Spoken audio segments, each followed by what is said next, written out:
अहमदाबाद के बोपल में स्थित घूमा में मेरी मौजूदगी है और मेरे पीछे की तरफ एक बोर्ड भी आप देख पा रहे हैं जहां पे आगे की तरफ से लेफ़्ट अगर टर्न करते हैं तो घूमा की शुरुआत हो जाती है। लेकिन साल 2017 में इसी घूमा से सिलच को जोड़ने वाले एक ब्रिज की डिज़ाइन को मंजूरी दी गई।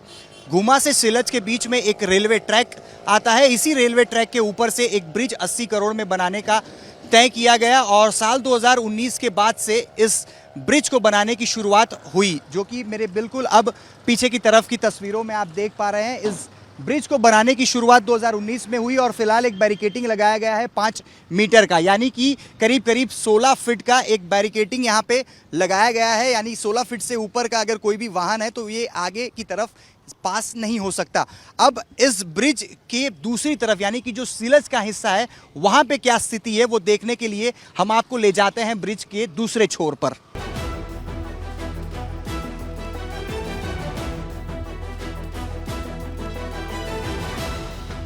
अस्सी करोड़ के खर्च से बने इस ब्रिज पर चलने की शुरुआत हमने अहमदाबाद के बोपल में स्थित घूमा से की, लेकिन इस ब्रिज को घूमा से लेकर सिलच की तरफ जोड़ना था। अब मैं आपको ये ब्रिज जिस छोर पर आकर ख़त्म होता है वहाँ की तस्वीर दिखा रहा हूँ। आगे खुद ही आप देख लीजिए, आप तस्वीरों से ही समझ पाएंगे ब्रिज को ख़त्म होके जहाँ आगे की तरफ सड़क पर इस ब्रिज को ख़त्म होना था, लेकिन सामने की तरफ एक दीवार है और इस दीवार की वजह से इस ब्रिज का जो उद्देश्य था कि घूमा से शुरू करना और सिलच को जाके जोड़ देना, लेकिन सामने दीवार और ख़ास करके दीवार के पीछे एग्रीकल्चर लैंड होने की वजह से इस ब्रिज को बनाने का उद्देश्य 2017 में इस ब्रिज की डिज़ाइन की जाने के बाद 2019 में इस ब्रिज को बनाए जाने की शुरुआत करने के बाद पिछले 1.5 साल से ये ब्रिज बनकर तैयार हो जाने के बावजूद इस ब्रिज को बनाने का उद्देश्य अब तक पूरा नहीं हो पाया है। 80 करोड़ के खर्च से इस ब्रिज को बनाया गया था, लेकिन आप देख लीजिए स्थानीय लोग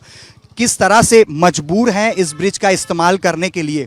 अभी तक इस ब्रिज का उद्घाटन नहीं हो पाया है, लेकिन आप देख लीजिए बसेस कैसे यहाँ से पास हो रही हैं, क्योंकि इस ब्रिज को पहले आगे की तरफ एक रेलवे क्रॉसिंग है उसके ऊपर से बनाया जाना था, लेकिन जो डिज़ाइन रेलवे और औड़ा की तरफ से मंजूर की गई वो यहाँ फिलहाल जहाँ पे ब्रिज बना है यहाँ मंजूरी की गई। लेकिन आगे की तरफ जो अभी भी एक रेलवे क्रॉसिंग है उस रेलवे क्रॉसिंग पर भी कंस्ट्रक्शन का काम चालू होने की वजह से लोग मजबूर हैं अब इस ब्रिज का इस्तेमाल करने के लिए, जो कि अभी तक किसी भी प्रकार का इस ब्रिज का उद्घाटन नहीं किया गया। इसके बावजूद आप मेरे पीछे की तरफ लोगों की आवाजाही तो ज़रूर से देख पा रहे हैं, लेकिन ये वो मजबूर लोग हैं जो कि यहाँ से आगे सिलच जाने के लिए आगे नहीं जा पा रहे हैं, क्योंकि आगे दीवार है, उसके पीछे एग्रीकल्चर लैंड है। औड़ा के सीईओ के साथ बातचीत हुई, उनका यही कहना है कि आगे रोड बन पाए इसलिए हमने प्रस्ताव सरकार को भेजा है, लेकिन सरकार जब टीपी को मंजूरी देगी तभी आगे की तरफ यानी 300 मीटर जो अभी एग्रीकल्चर लैंड है यहाँ से आगे सड़क बन पाएगी। जब एक बार सड़क बनेगी तब घूमा से सिलच को जोड़ने वाला ये ब्रिज, इसका जो उद्देश्य था वो सफल हो पाएगा। तब तक 80 करोड़ के इस ब्रिज का बनकर तो ब्रिज तैयार हो पाया, लेकिन अभी तक उद्घाटन नहीं हुआ है। लोग अपनी आवाजाही के लिए इसको इस्तेमाल नहीं कर पा रहे हैं। प्रशासन कभी भी इस ब्रिज को बंद कर देता है, लेकिन फिलहाल अभी वहाँ आगे की तरफ जो एक दूसरा रेलवे क्रॉसिंग है वहाँ पे कामकाज चालू होने की वजह से लोग मजबूरन अपनी जान को खतरे में रखकर इस ब्रिज पर आवाजाही करने को मजबूर हैं। आप देख लीजिए ब्रिज खत्म होते ही किस प्रकार का एक यू टर्न है और लोग इसी प्रकार से यू टर्न यहाँ से ले रहे हैं। कई सारी स्कूल की बसेस भी हमने तस्वीरों में भी आपको दिखाया किस प्रकार से यहाँ से यू टर्न लेने के लिए मजबूर हैं। लेकिन 80 करोड़ में बना हुआ ये ब्रिज 2019 में इस ब्रिज को बनाने का कामकाज शुरू हुआ, जो कि 2024 में ये ब्रिज बनकर तो तैयार हो गया, लेकिन 1.5 साल होने के बावजूद इस ब्रिज का उद्घाटन नहीं हुआ है। 80 करोड़ का ये ब्रिज बनकर तैयार है, लेकिन इसका इस्तेमाल नहीं किया जा सका है। अहमदाबाद अर्बन डेवलपमेंट अथॉरिटी के सीईओ डीपी देसाई साहब हमारे साथ मौजूद है, उन्हीं से बात करेंगे। सर, घूमा और सिलच के बीच में एक ब्रिज जो कि लगभग 1.25 साल से बनकर तैयार हो चुका है, लेकिन एक तरफ आगे दीवार आ जा रही है और पीछे लगभग 200 से 300 मीटर की एग्रीकल्चर लैंड है, जिसकी वजह से ब्रिज का इस्तेमाल नहीं हो पा रहा है, उद्घाटन नहीं हो पा रहा है। कब तक ये ब्रिज लोगों की आवाजाही के लिए खोला जा सकेगा? अभी ब्रिज बन के तैयार हो चुका है और जहाँ पे आप बता रहे हो दीवार, वहाँ पे दीवार के जगह कच्चा रास्ता है और वहाँ से यातायात अभी अच्छी तरह से और संभव नहीं हो पा रही है। औड़ा ने 4-5 महीने पहले इस चीज़ को आगे बढ़ाने के लिए यहाँ पे रास्ता बने इसकी कार्यवाही शुरू कर दी है। वो एग्रीकल्चर जोन है, इसलिए एग्रीकल्चर जोन में होने के कारण हमारे पास ये लैंड का ऑनरशिप अभी हमें मिला नहीं है। जब हम टीपी स्कीम बनाते हैं तब जो टीपी स्कीम में डिडक्शन होता है, कटौती होती है, उस कटौती की वजह से हमें ये रास्ते का पोजीशन हमें मिलता है और मालिक की भी सत्ता मंडल की हो जाती है। इसलिए अभी हमने ये एग्रीकल्चर जोन को एप्रोप्रिएट जोन में कन्वर्ट करने के लिए गवर्नमेंट को एक दरखास्त कर दी है।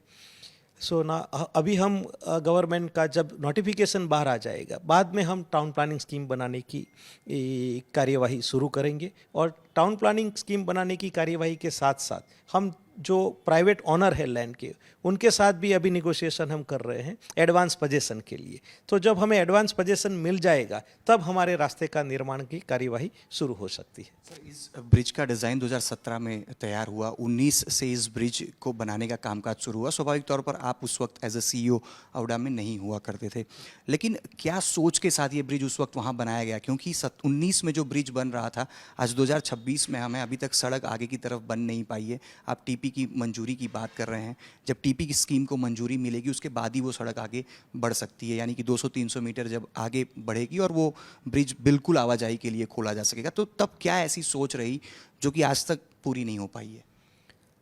जब विकास योजना बनती है तो 10-15 साल के विकास को ध्यान में रखते हुए विकास योजनाएं बनती हैं। तो जब 10 साल के टाइम होराइजन में जब विकास योजना बनती है तो 10 साल के अंदर उस विस्तार का, उस क्षेत्र का विकास क्या होगा, उस हिसाब को लेकर के वहाँ पे रास्ते की चौड़ाई और रास्ते का नेटवर्क वहाँ पे हम प्रोवाइड करते हैं। तो उसी वजह से तब जब आज से 6-7 पहले और 7 साल में जो विकास वहाँ पर हो रहा है उसका पोटेंशियल ध्यान में रख करके वहाँ का अलाइनमेंट तय किया होगा 2018-19 में, उसी ध्यान में लेकर के वहाँ पे ब्रिज बना है। और अभी जहाँ से अभी जब रास्ता वो सिलच के मेन रोड से जुड़ जाएगा, सो एक नई विकास की अपॉर्चुनिटी भी वहाँ पे प्रदान हो जाएगी। अच्छा सर, कितने खर्च से ये पूरा ब्रिज बना था? जब ये टेंडर निकला था तब 75 या 80 करोड़ की लानत से ये ब्रिज का टेंडर हुआ था। अभी जो आप टीपी की बात कर रहे हैं, अगले कितने समय में ये टीपी वहाँ पे लागू होने की उम्मीद की जा सकती है? क्योंकि 1 साल पहले भी जब ये बात हो रही थी तो यही आ रहा था कि सरकार टीपी की मंजूरी दे, लेकिन ये मंजूरी शायद किसी के हाथ की बात नहीं है। तो भी फिर भी क्या वक्त लग सकता है सर? देखो, टीपी की मंजूरी में कुछ एग्जैक्ट समय का बताना थोड़ा मुश्किल हो जाएगा, पर लेकिन अभी लगता है हमें कि प्रस्ताव गवर्नमेंट के पास से तुरंत ही हमें निर्णय मिल जाएगा उसे जोन फेर का। फिर टीपी योजना की जो कार्यवाही है वो 6 से 9 महीने में संपन्न होती है, पर लेकिन हमें कई जगह पे जब हमारा ये जोन फेयर हो जाता है तो हम लोगों को इंटरनल डिस्कशन करके एडवांस पोजीशन के लिए हमने कई सफल प्रयोग किए हैं। तो हमें उम्मीद है इस जगह पे हमें एक बार जोन फेयर की दरखास्त सरकार द्वारा मंजूर हो जाएगी तो हम एडवांस पोजीशन की लोगों के साथ चर्चा करके हम कार्यवाही करने की सोच रहे हैं। तो लगभग 1.25 साल पहले 80 करोड़ में बने ब्रिज को आगे जो सड़क, ब्रिज के आगे सड़क नहीं है, उसके लिए जो प्रस्ताव है औडा की तरफ से सरकार को भेज दिया गया है। जैसे ही टीपी की मंजूरी मिलेगी, आगे की जो सड़क है लगभग 300 मीटर की, वो बनाकर तैयार की जाएगी, जिसके बाद ये जो ब्रिज बना है गुमा से लेकर सीरज को जोड़ने वाला, वो आवाजाही के लिए संपूर्ण खोला जा सकेगा। तब तक इंतज़ार करना पड़ेगा कि सरकार टीपी की मंजूरी दे। हालांकि ये मंजूरी कितने वक्त में मिलेगी ये कह पाना या कोई अवधि साफ तौर पर बता पाना मुश्किल है, लेकिन फिर भी यही कहा जा सकता है कि आने वाले 9 से 10 महीने या 1 साल तक समय लग सकता है। कैमरा पर्सन साहिद आलम के साथ अतुल तिवारी, आज तक, अहमदाबाद।